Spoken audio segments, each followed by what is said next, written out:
Hi everybody, it's Samantha Webb. This is the first episode of The Band Plays On. This is going to be talking about books that are banned in the United States and other countries. This first book for this first episode is a mainstream book, usually known as a movie. It's called The Hate U Give by Angie Thomas.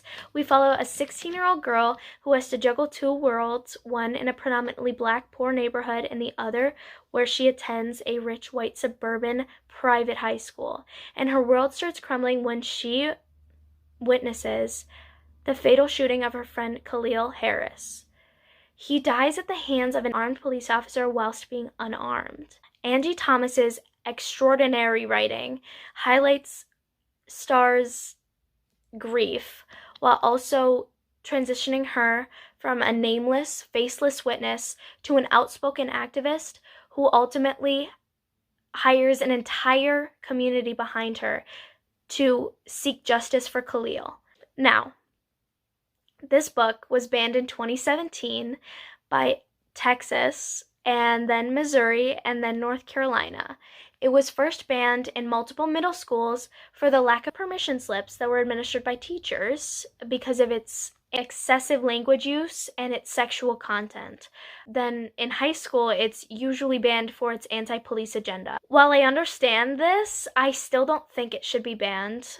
This book, I believe, is incredibly informative, and it introduces statistics. It introduces what it's like to be a person of color targeted by police. I believe as Americans, we need to understand mistakes that we have made, and by reading this book and by keeping books like this, I believe that this book will inform people, will be educational to people to realize mistakes that we make as a society and strive to fix them.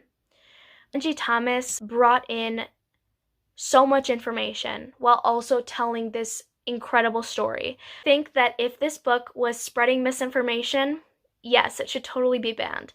However, this book isn't spreading misinformation at all, and it is an amazing story that really puts in perspective what it's like to live with implicit bias, microaggression, and police brutality on a daily basis. It highlights what it's like to live in a predominantly black neighborhood, being targeted on an everyday basis, and I believe that it should be read and it should be in schools. So, if you want to read it, definitely recommend. If you don't agree with this political idea, don't read it. But I still don't think it should be banned in schools. Thank you.